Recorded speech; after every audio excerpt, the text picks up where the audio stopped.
السلام علیکم ابو جی، ماشاءاللہ آپ نے بہت اچھا کام کیا، میری جو شادی ٹائم پہ کروا دی ہے۔ اپنے دوستوں میں جب بیٹھتا ہوں تو مجھے فخر ہوتا ہے اپنے آپ پہ اور آپ پہ بھی، جو آپ نے میرے لیے فیصلہ کیا۔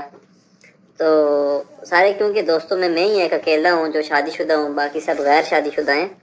اور آپ اپنی زندگی کے تجربے کے مطابق ایک ایسا کوئی مجھے آپ ایسے کوئی ٹپس بتائیں کہ میری آئندہ آنے والی زندگی خوشحال گزرے۔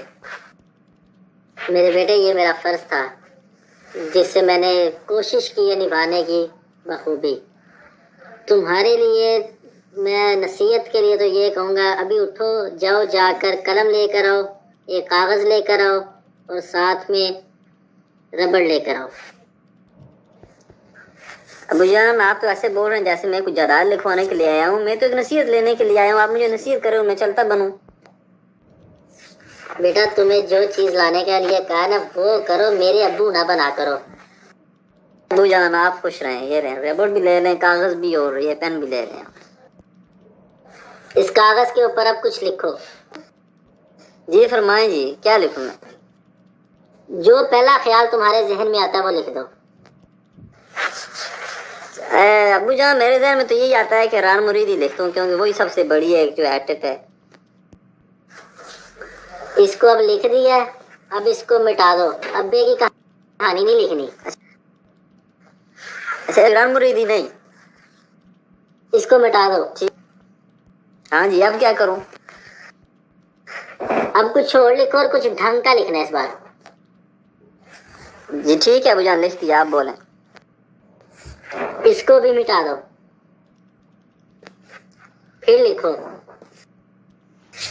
ابو جان میں یہاں وصیت لینے کے لیے آیا تھا، میں کوئی کھیلنے کودنے کے لیے نہیں آیا تھا۔ کیا آپ مجھ سے بار بار لکھوا رہے ہیں اور مٹوا رہے ہیں؟ کوئی بولیں بھی جو میری نصیحت ہو۔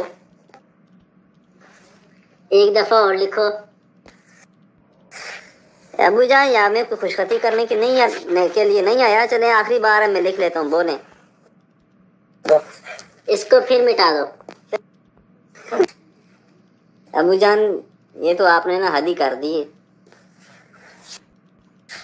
بیٹا، میں تو تمہارا امتحان لے رہا تھا کہ تم شادی تو تمہاری کروا دی، تم قابل بھی تھے شادی کے کہ نہیں۔